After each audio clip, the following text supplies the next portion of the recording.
Fala galera, beleza? Aqui é o Dr. Wilton de novo para trazer um vídeo para você. Hoje eu quero falar sobre um negócio chamado bolha da advocacia. Você já ouviu falar nisso? Toda vez que você ouvir falar em bolha, significa de algo que está fechado, algo que está recluso ali, preso ali. E na advocacia funciona da mesma forma, existe uma bolha. Talvez você nunca ouviu essa expressão, mas a maioria dos advogados vivem dentro de uma bolha. Bolha da advocacia é quando você vive dentro de um sistema, onde você é obrigado a seguir as regras daquele sistema. Faz a diferença aqueles advogados e aquelas advogadas que saem dessa bolha ou que pensam fora da bolha da advocacia. Então para pensar, vou papo sério aqui entre a gente. Nós estudamos 5 anos na advocacia, na faculdade de Direito, pagamos um cursinho para fazer o exame da OAB. E você pode observar que esse é um padrão, é a bolha. E aí depois do cursinho a gente enfrenta a prova da OAB, que é difícil ao extremo. Algumas pessoas levam vários exames para poder ser aprovada. E depois disso a pessoa pegou a carteira da OAB e ela tem 3 opções. A primeira opção é trabalhar de advogado empregado. Existe até regulamentação no Código de Ética e no Estatuto da OAB sobre o advogado empregado. E aí ela vai lá brigar por salários ínfimos, salários ridículos de início de carreira de advogado júnior. Hoje, aqui em São Paulo, estão pagando entre R$1.000 e R$1.500 e R$2.000 no máximo. E ainda exige inglês, pós-graduação e uma série de coisas que você tem que ter e provar para disputar uma vaga dessa com mais 50 advogados que também estão ali tentando isso. A segunda opção é você meter as caras. É mais para aquelas pessoas mais ousadas, mais corajosas. É ser advogado autônomo. A maioria vai por esse caminho. E aí entra aquele padrão. Aluga uma sala, monta uma mesinha, abre o escritório, faz 1000 cartões de visita, abre um Instagram para advocacia e aí vai advogar. A terceira opção é você termina a faculdade de Direito, pega a carteira da OAB e fala, vou esperar aqui 3 anos até comprovar e vou para a área pública. Porque na área pública tem estabilidade, na área pública eu vou conseguir ter dinheiro, status, reconhecimento e etc. E aí alguns colegas acabam indo para a área pública. E que você tem tanto defensoria, quanto magistratura, quanto delegacia, promotoria e por aí vai. O que a gente sabe, o que todo mundo sabe, e não adianta você dizer para mim que não adianta você ocultar isso, o que todo mundo sabe é que uma parcela muito pequena daquelas pessoas que saem da faculdade, se formam, elas vão alcançar esse terceiro ponto que eu falei, que é alcançar um cargo público. Por quê? Eu já falei sobre o mercado saturado, mas a gente está falando de pouca demanda e muita oferta. É o que acontece com o concurso público. Hoje em dia existe uma pesquisa no Brasil que é 200 pessoas para cada advogado no Brasil. Então existe 200 pessoas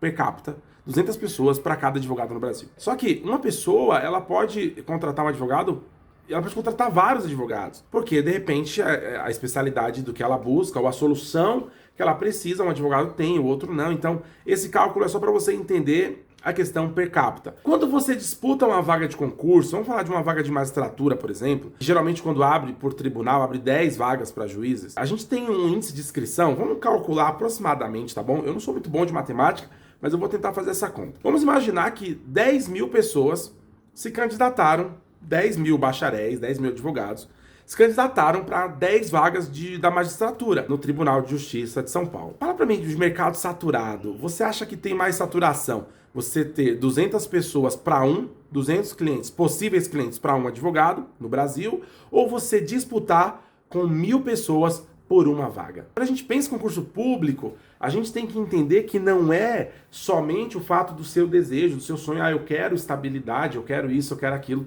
para fazer um concurso público, mas o objetivo do vídeo não é falar de concurso público. A gente tem outros vídeos aí no meu canal, outros vídeos no meu IGTV, que eu falo de concurso público. O objetivo desse vídeo é falar sobre a bolha, porque quando a gente sai da faculdade, a gente sai dentro dessa bolha. E aí a gente tem a voz da faculdade aqui, dizendo o seguinte: você precisa de uma pós-graduação, lato sensu, uma pós-graduação em processo civil, em direito civil, em processo do trabalho, em direito penal, para você se especializar, para você ser diferente, para você concorrer a uma vaga de emprego melhor. Existem alguns cursinhos no Brasil inteiro que oferecem cursinhos preparatórios para concurso com status de pós-graduação lato sensu. Então você faz um cursinho para a magistratura do trabalho e você sai pós-graduado em direito do trabalho e processo do trabalho. Isso é fantástico também, é fenomenal. Eu não estou aqui recriminando quem faz ou dizendo não faça isso. Não é isso que eu estou dizendo para você. O que eu estou dizendo para você é que é o objetivo da faculdade que você permaneça na faculdade. Por isso a faculdade vai te empurrar a uma pós-graduação. Por isso que os cursos de pós-graduação vendem muito. Mas o que mais existe por aí são advogados que não trabalham como advogados, que são frustrados na sua profissão, porque não desenvolveu técnicas que vai fazer com que na sua profissão ele seja bem sucedido. E quando eu estou falando disso, eu estou falando de hard skills, habilidades pesadas que você precisa desenvolver, senão seu negócio não anda. Porque ninguém falou para você na faculdade que você, quando sai da faculdade, se torna um advogado, você também é um empresário, porque o seu escritório de advocacia é uma empresa. Então, se você não souber administrar financeiramente, gerir pessoas, se você não souber gerir processos, você vai quebrar. E aí, para pensar quando a gente fala de investimento. Então, você investiu aí 100 mil reais na tua carreira para você obter resultado. E aí, quando você sai da faculdade, você está na bolha. Pensa que você está na bolha. Você investiu 100 mil para entrar na bolha. E aí você já quer que aquele dinheiro volte, porque a faculdade, ela te vendeu isso. Olha, quando você sair da faculdade, você vai se tornar um advogado e você vai ganhar aí 10 mil reais por mês. É o que é vendido para nós. Ah, advogado ganha bem, advogado isso, advogado aquilo. Então você pode ser um juiz para ganhar 30 mil reais por mês. Ou isso, aquilo. Aí beleza. Você vai, injetou 5 anos da sua vida, 100 mil reais do seu bolso numa faculdade. E aí você sai da faculdade para ganhar um salário de 1.500 reais como um advogado empregado. Entrou na bolha. Você tá dentro da bolha para ganhar 1.500 reais e você começa a perceber que aqueles 1.500 reais, ele não paga ou não cobre o investimento que você fez. Ou para que você tenha o retorno desse investimento, que vai levar anos, pelo menos 10 anos para aquilo voltar. E aí é onde essas políticas de crédito estudantil desabam, elas desmoronam. Por quê? Porque elas vendem para você uma ilusão de que depois que você sair da faculdade, você vai ter emprego e um salário adequado para poder pagar o investimento. Só que quando você sai da faculdade, você não tem aquele retorno. Por isso que, infelizmente, muitos estudantes formados, advogados, advogadas, engenheiros, pessoas que concluíram o curso superior, arquitetos, saem da faculdade e aí eles acabam indo para outros empregos, para fazer outras coisas que possam dar um rendimento imediato. Porque ele já investiu tempo e dinheiro da sua vida na faculdade e agora ele precisa que aquele dinheiro volte. E aí, por isso que você vai se deparar muito com isso. Acontece muito comigo. Quando eu vou para o escritório ou para algum lugar que eu preciso pegar um Uber, por exemplo, eu sempre tenho o costume eu sou muito comunicativo. É uma das minhas habilidades. Então eu costumo sempre conversar com o motorista do Uber e falar pra ele, aí, você trabalhou do quê? O que você fazia? E por diversas vezes eu já vi advogados trabalhando como motorista de Uber. E olha o que eu tô dizendo pra você, eu não sou contra isso. Eu não tô aqui criticando você que faz isso, porque você às vezes é pai, é mãe de família, precisa sustentar a sua casa, tá aí investindo na sua carreira e tá louvável você trabalhar no iFood, no Uber, tá louvável. Eu já passei por uma situação semelhante como essa. Eu já passei por uma situação onde eu, por não saber gerir o meu escritório, eu já pensei em falar, vou trabalhar para Uber. Vou trabalhar de corretor de imóveis. Porque a gente sempre pensa num plano B. Só que a pergunta que eu faço para você é, você se formou na faculdade, você investiu dinheiro, você fez cursinho, passou no exame da OAB para usar um plano B, para ser motorista de Uber, para trabalhar no aplicativo, ou para não seguir e realizar o teu sonho, ou o plano A é a opção? Então você pode estar seguindo aí, ou tentando o plano B, etc. Ou você pode decidir a partir de hoje falar, é o meu plano A, não tem plano B. É o plano A. Só que entender que você precisa seguir o plano A, ser advogado, ser o advogado que você precisa ser, você precisa de uma coisa, porque sem isso ninguém consegue exercer a advocacia. E o que você precisa são clientes. Então entenda uma coisa, eu até fiz uma pesquisa no meu Instagram recentemente, falando sobre isso. Eu não sei qual é a sua cabeça, a sua ideia, porque a bolha da advocacia, do direito, ela meio que transforma as pessoas em robôs, né? Elas ficam cegas, como aquela estátua da justiça, cega todo mundo. Eu não consigo imaginar hoje um estudante sair da faculdade de direito e falar, vou fazer uma pós-graduação de direito do trabalho, porque eu gostava de direito do trabalho, mas você sabe como que é a prática de direito do trabalho? Você sabe como funciona o PJE? Porque é uma porcaria de que dá um trabalho lascado, que todo dia atualiza, que todo dia trava. Aí você vai, faz uma pós-graduação, investe mais 20 mil na pós-graduação, faz uma pós-graduação de processo do trabalho, direito do trabalho,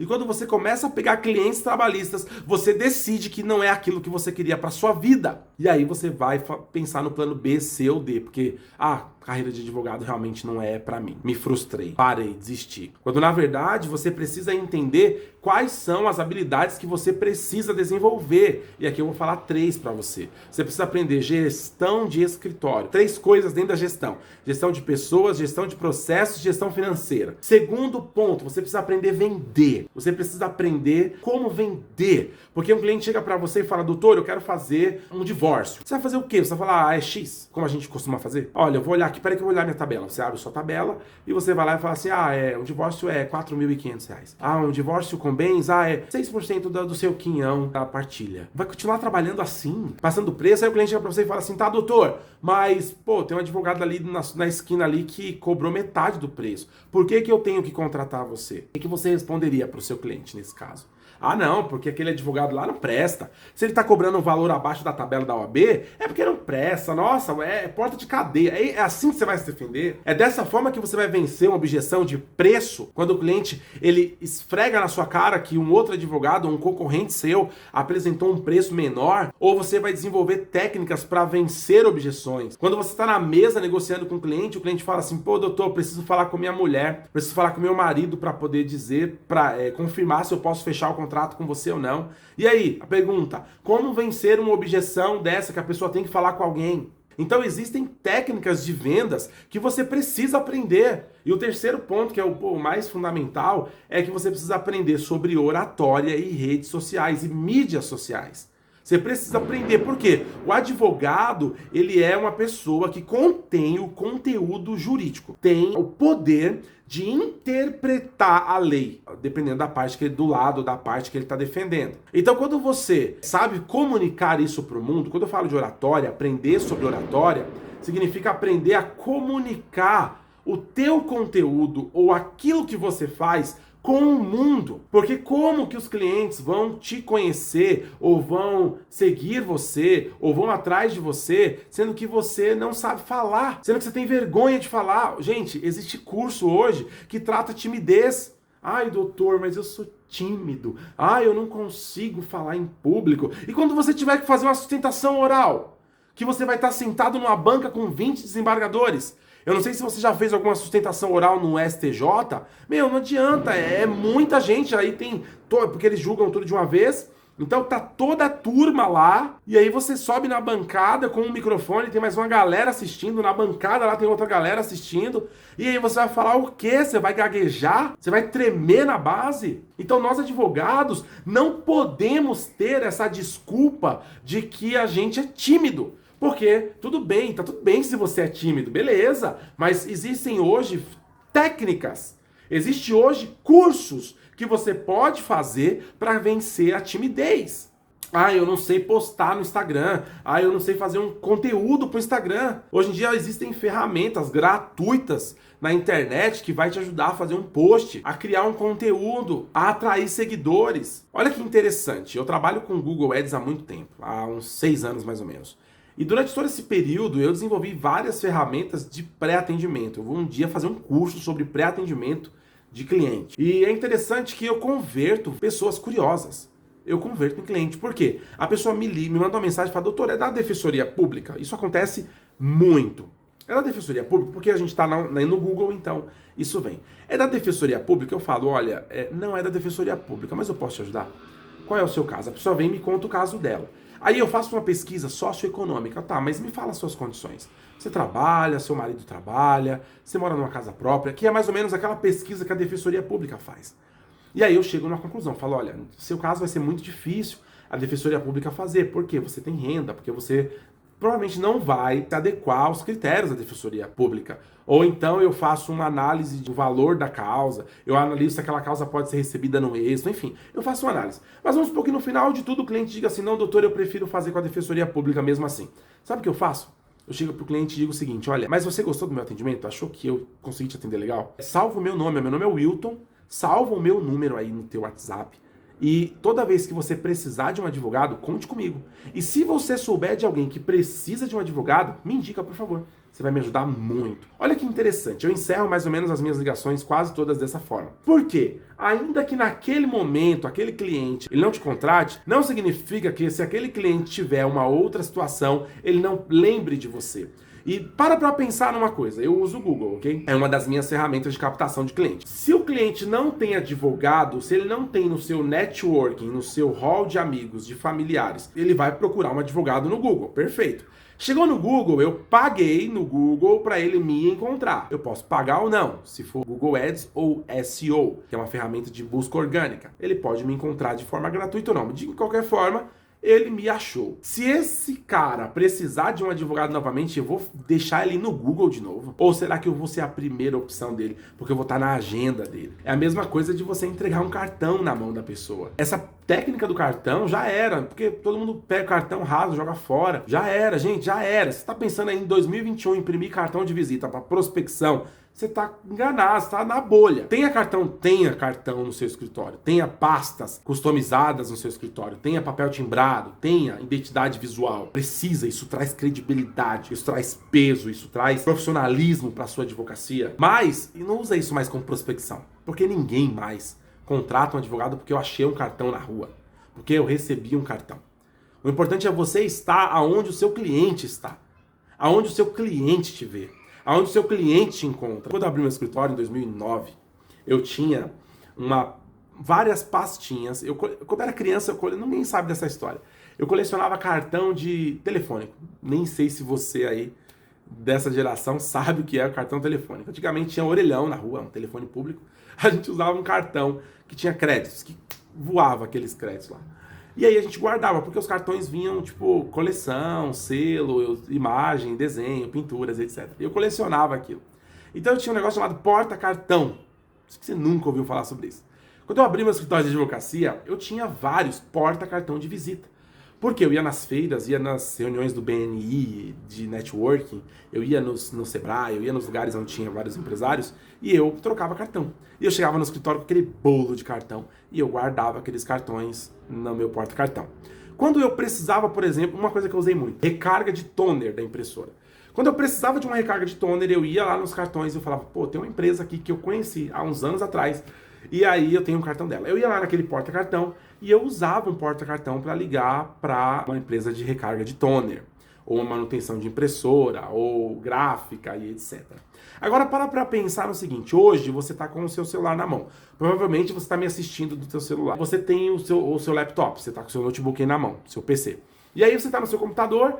E aí me responde o seguinte, se você precisa da prestação de um serviço para uma recarga de toner, onde você vai procurar? Você vai no seu porta-cartão de visita? Você vai lá na gaveta onde você joga os cartões de visitas que você pega? Então para pensar, se você, doutora, já não usa mais o cartão de visita para contratar ninguém, imagina a pessoa que pega o seu cartão de visita. Então, para de gastar dinheiro com isso, manda fazer, mas pouco. Porque é bom ter um outro no escritório. Vai ter sempre um cliente que vai querer aquilo. É uma formalidade, virou um ritual. Assim como é um ritual o cliente contratar um advogado presencial. Eu já ouvi de um cliente dizer isso. Eu prefiro presencial, doutor, porque aí a gente confia mais, né? As pessoas precisam desse contato humano para confiar umas nas outras. E hoje em dia, a maioria das empresas de tecnologia trabalham 100% remoto. Hoje, gestores de time de 100, 200 funcionários estão cada um em home office, na sua casa, cada um em um lugar do mundo, o que facilitou muito a contratação de empregados, porque hoje eu posso pegar uma mão de obra qualificada lá dos Estados Unidos, e não tem problema, o cara não precisa estar aqui no Brasil para bater cartão lá na Brigadeiro Faria Lima ou lá na Avenida Atlântica, lá bater cartão para falar, cheguei, bati o cartão, tal. Não, hoje em dia não existe mais isso. Você precisa entender o seguinte, doutor, as coisas mudaram. E aí existe uma gama de advogados, porque a nossa faculdade, ela é tradicional, ela é aquela coisa tradicional. A gente precisa estar vestido tradicionalmente. Se eu falar para você, advogado, roupa, o que você pensa? Terno, gravata, camisa, calça, sapato social. É inconcebível para nós, para muitos de nós, pensar em um advogado hoje de camiseta, de calça jeans. É inconcebível. Aqui no fórum, eu não sei, acho que em todos os fóruns é uma regra, não pode entrar de bermuda, de chinelo, de boné, porque é um lugar sério. E esse conceito, ele é um conceito romano.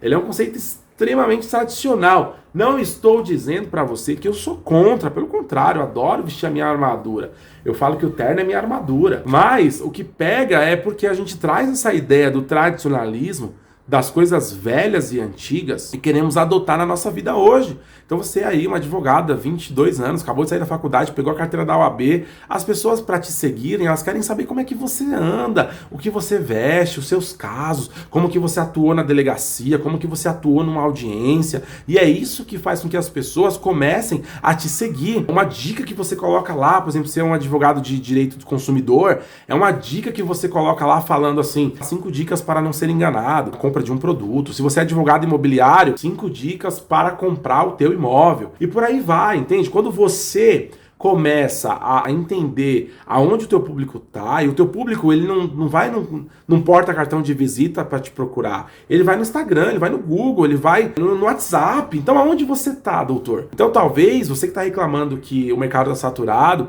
é porque você só consegue enxergar dentro da bolha.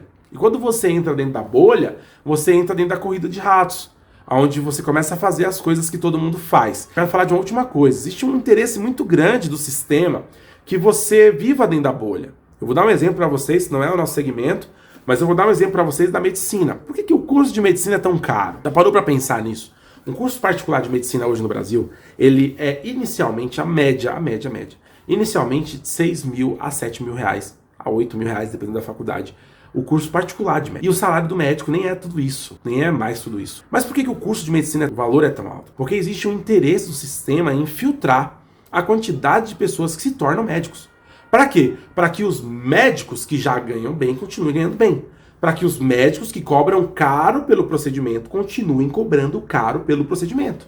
Continuem cobrando caro pelo serviço. É uma política do sistema e da categoria que você permaneça naquilo. Então é muito fácil, dentro do Conselho Federal de Ética da OAB, essa discussão sobre o advogado pode usar TikTok ou não, o advogado pode isso ou não, mas aí a pergunta que eu faço é, quais advogados estão discutindo isso? São advogados que saíram da faculdade, que não tem um sobrenome forte, advogados que não estão dentro de uma classe, da classe A ou B da sociedade, são advogados que não vêm de família jurídica. É muito fácil você tirar dos advogados as ferramentas que os advogados têm para poder propagar o seu serviço, o seu trabalho, sem ferir o código de ética, quando você já tem um know-how, quando você já tem quem faz por você, quem trilhou um caminho para você.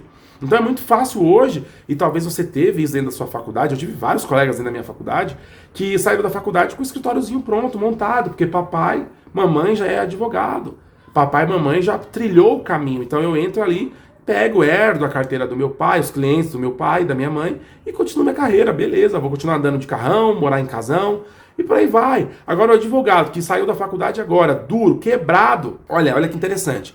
Eu sou mentor da OAB, eu ajudo estudantes de direito a prestar o exame da OAB. E olha que interessante, uma das coisas que mais eu tenho de reclamação, uma das maiores objeções para os meus cursos preparatórios para a OAB, é dinheiro. Os estudantes falam, saí da faculdade agora, quebrado, tô pagando cursinho, e aí pagar mais um curso de inteligência emocional para passar no exame da OAB, não tenho dinheiro. Para pensar, imagina essa pessoa pegando a carteira da OAB, que agora tem mais uma despesa, que é a anuidade, porque ela vai ter que investir no escritório, ela vai montar um escritório, ela vai ter a anuidade, talvez o pagamento do crédito estudantil, porque ela financiou o curso, e aí? E sem nada, e do zero.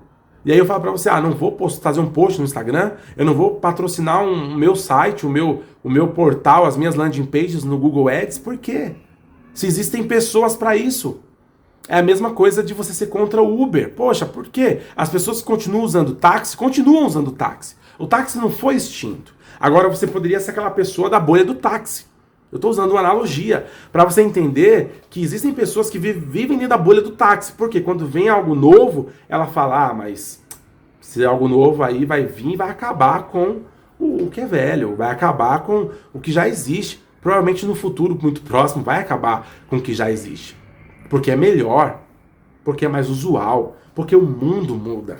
Hoje a gente fala muito de advocacia 4.0 e para você, doutor, doutora, que quer se tornar um advogado empresarial, que quer partir para o ramo empresarial, a advocacia 4.0 ela vem abrindo, escancarando as portas. Existe uma previsão de que nos próximos 10 anos, pelo menos nos próximos 10 anos, sejam investidos mais de 200 bilhões em empresas.